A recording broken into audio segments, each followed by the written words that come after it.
Right now on Inside Texoma, we are talking about the fantasy of lights. Yes, I know it's September, but it'll be here before you know it. Getting ready for the annual tradition, of course, on the Midwestern State University campus. And Randy, you are here to talk about ways that the community can really get involved to make this all come together by We then. need everybody's help. It's a city tradition. We want to keep it going. So, anything you can do as far as monetary donations, professional services, if you're a skilled trade, giving that time to us and helping keep this tradition alive. So it's all based off of volunteer work because we're non-for-profit project. So. Absolutely, and another interesting thing we're going to be talking about is, of course, the history of Fantasy of Lights, which is just an incredible story to me. Incredible. If you've never heard it is a nice story, and it's it starts way back, almost 70 years in the making. Wow. And it's gone from one side of town to another city and back to MSU. So there's a lot in its history.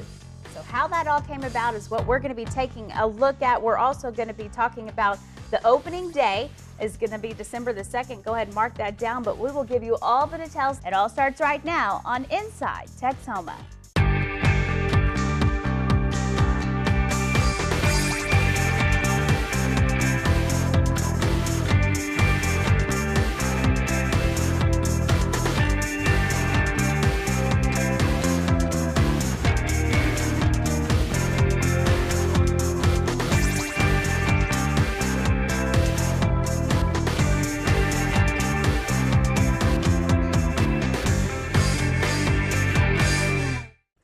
Good morning, Texoma. I'm Ashley Fitzwater. Thanks for joining us for Inside Texoma. It's quite a special treat this morning. We are talking about the Fantasy of Lights. It's an annual tradition here in Wichita Falls. It all started with a local family, the Burns family. We're going to walk you through that tradition and how we're already starting to get prepared for opening day. And joining me now to talk about just that is Randy Canavell. He is the chairperson this year of Fantasy of Lights, and we appreciate you being here. Thank you, and, Ashley. It's the last week of September, and I know a lot of people at home might be thinking, hey, why are we already talking about the Fantasy of Lights? It'll be here before you know it, but it's still kind of early. But this is an important time to really get this in the minds of everyone at Texoma. Why is that? Real quickly, I know we're going to get into the details a little bit later, but why is it so important right now? Well, we have our workshop days coming up where we invite everybody in the community to come out and fix the displays and volunteer their time to get them ready and cleaned up and make repairs. And then also this year we're trying to put some new life into it, so trying to get people to donate their services, their professional services, and also some type of monetary donation, try to get those displays repaired and maybe even buy some new ones. Absolutely, and that's all going to be starting, I believe it's next week, right? Right, October 1st and 2nd will be our work day, so it comes up pretty quick. Absolutely, so that's why we're talking about this morning, Texoma, and like we mentioned, we're going to have a lot of details on how, where, when you can get involved, but we kind of want to start with just what is Fantasy of Lights. A lot of people might remember this from their childhood.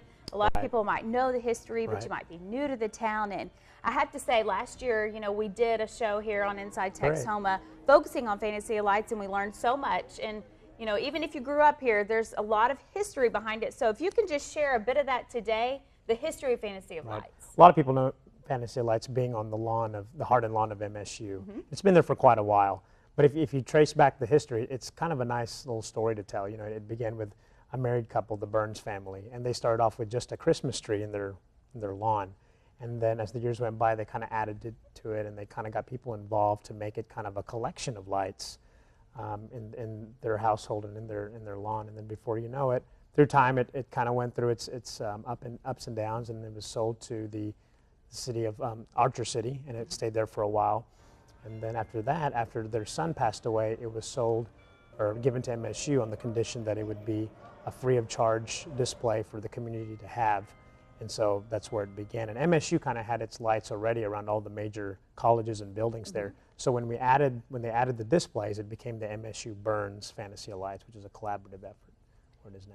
And like you mentioned, a big part of that, of course, was that one of the stipulations, you couldn't charge for people to come see. So that's what makes the volunteers and the donations so important, right? Yeah, because it's a non-for-profit, so anything that we do to repair them or get new displays, it comes strictly from donations. We can't use any state funds, even though it is on the lawn of MSU, it's basically just a place to have them. But we have an advisory board, and myself and a few others try to really go out to the community and get people's help.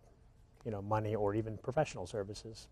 I love the story, how you were saying it just started from one family here in Wichita Falls, hoping to really showcase Christmas, Correct. and get everyone in the holiday spirit, so to speak. That's right. Just from their home, and it's turned into such a family tradition now. Correct. So now, is it something that, because a lot of the displays were theirs, correct? And they've just been maintained over the years, but there have been some new ones added. Right. As we elicit the help of more local businesses and donors in Wichita Falls, we've been able to add through the years, and we're still wanting to do that. But our main goal this year is to try to maintain and repair and put that newness to some of the current displays. But it's the way I look at it. Fantasy of Lights it's a city tradition, and it's not the holiday season in Wichita Falls if we don't have that. So that's why we're asked. That's why you and I are talking today, and that's why we're asking for everybody's help here. Absolutely, I couldn't agree more. Well, kind of talking about MSU's involvement in it, of course, goes back to where you need the community to get involved and to step up. Correct. So that's what the dates that are upcoming is going to be so important, and bringing it to what, of course, it is today. Speaking of entertainment, though, I understand there's going to be some entertainment out there this year. A few years back, we used to have live entertainment out there. We're trying to bring that back this year. So I've called upon some of the school district and some local churches to come and provide entertainment. And so we'll have some choirs and some bell ringers from that opening night and through the weeks leading up to the holiday season at Fantasy of Lights. So it kind of gives a little bit more of a, I don't know, it brings Fantasy of Lights a little bit more alive, if you will, and really puts the holiday spirit into it. So it'll be nice. And it is interesting, though, as you walk around, if you've never been out there, there's music at some of them. That's right, music some of displays, the different correct. ones. So we're really going to have music now. I love it. I love it. So just keep the entertainment keep that everywhere in mind. you go. Correct, so. correct. It'll be great. And we're looking forward to it. And we want the whole city to take ownership. And that's why we ask for the volunteerism, because, yes, it's at MSU, but we need everybody to be involved. And that's the only way it'll keep growing. Absolutely. Well, we're going to take a look at those dates, how you can help, where you need to go, and just what you can do. If you're worried about that, I'm sure Randy will tell you about a job that will fit everyone. That's right. That's correct. And it's all after the break, so don't go away. We'll be right back with more here on Inside Texoma.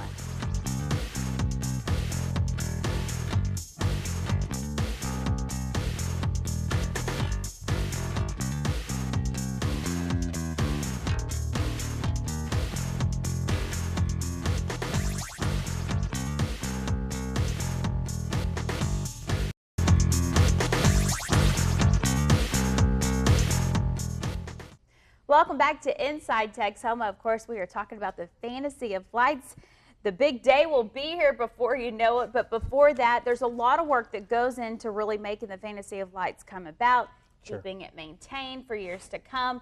So that's why we're talking about workshop days that are already on the schedule, starting actually this Saturday, coming Saturday. So what can you tell us about that? Well, if anybody has any questions or if you're interested, you can definitely give me a call at MSU. My number is 940-397-4786, or you can email me at randy.canavel@mwsu.edu.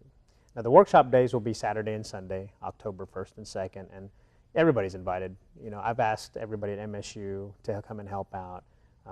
We have kids that come from the school district and come help, but anybody in Wichita Falls is invited to come and help us out. There'll be lunch provided, so you can't beat that. Yeah. So, and it's a good way just to get everything ready. I mean, this is a way to take ownership of it, by helping maintain and clean and paint. And that's a lot of what we'll be doing is painting. But if you're a professional in the field and you have a professional trade, such as an electrician or carpenter, you're definitely invited to come. Yeah. Please come. Encouraged Please to come. I'll give you extra lunch if that'll help you. So we want you to be out there and help us out as much as possible. So if it is the kiddos, what would they be doing? Like just put old clothes on them that day? Yeah. They're going to be helping paint. What would they be doing? Helping paint, wiping down displays. A lot of, easy work, but it's stuff that if we have a lot of people, it can get done fairly quickly. Sure. And the workshop days are scheduled from 9 a.m. to 4 p.m. Okay. But if we get a lot of people, we can be done sooner and maybe not even have to work on Sunday. But we plan 2 days because there's quite a bit to be cleaned and painted and looked at on those workshop days. Now, is this when they're actually put out on the lawn, or where are you going to clean and paint these? We store all the displays in a special warehouse off of Southwest Parkway and Professional Drive, and if people need directions, I can certainly forward that to them. But we'll have all the displays pulled out, and that's when everybody will kind of be assigned a display to kind of clean and fix up. At that location. At that location. Not at the location where not you're used to going and seeing. Not at MSU. No, not Okay. yet. Yeah, this is kind of the behind the scenes work. Absolutely. We don't want right. to put them all out there before they're ready. Everyone's like, what's going on? That's right. So. But there'll be a lot of people there from the community. Judge Woody Gossum's been out there.